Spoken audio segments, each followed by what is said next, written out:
It takes more than just ability to win the Australian Open title.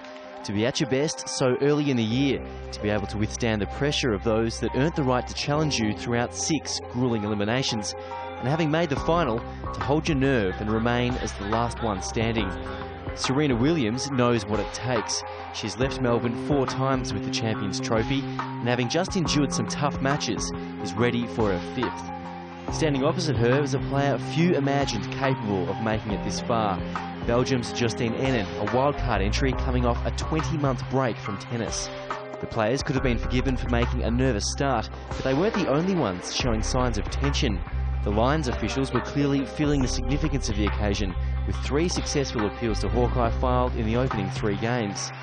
Despite some big questions asked of Serena's serve, the American managed to hold and ask some questions of her own. Game, Williams.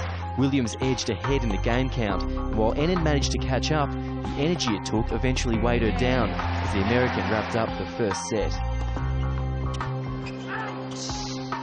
Henin began to assert her dominance and move Williams around the court as all of a sudden the momentum shifted and the match headed into a deciding set.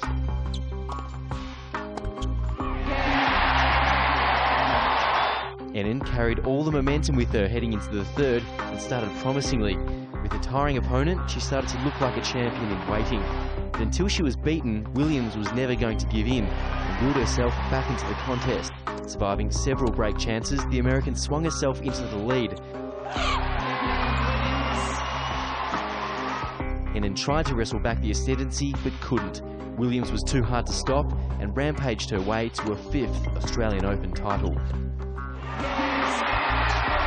Serena Williams has a handful of Australian championships. Congratulations to Justine for having such a fabulous tournament and giving me such a run today, and it was such a great final, and it could have went any way, and you know, I definitely think she's back, so all you guys back there have a lot to cheer for. Just like the women's doubles, the men's competition served up the final many predicted. American top seeds Bob and Mike Bryan against the 2nd-seeded pairing of Serbia's Nenad Zimonjić and Daniel Nestor of Canada. And it was the Bryans that collected their 8th Grand Slam title. Good.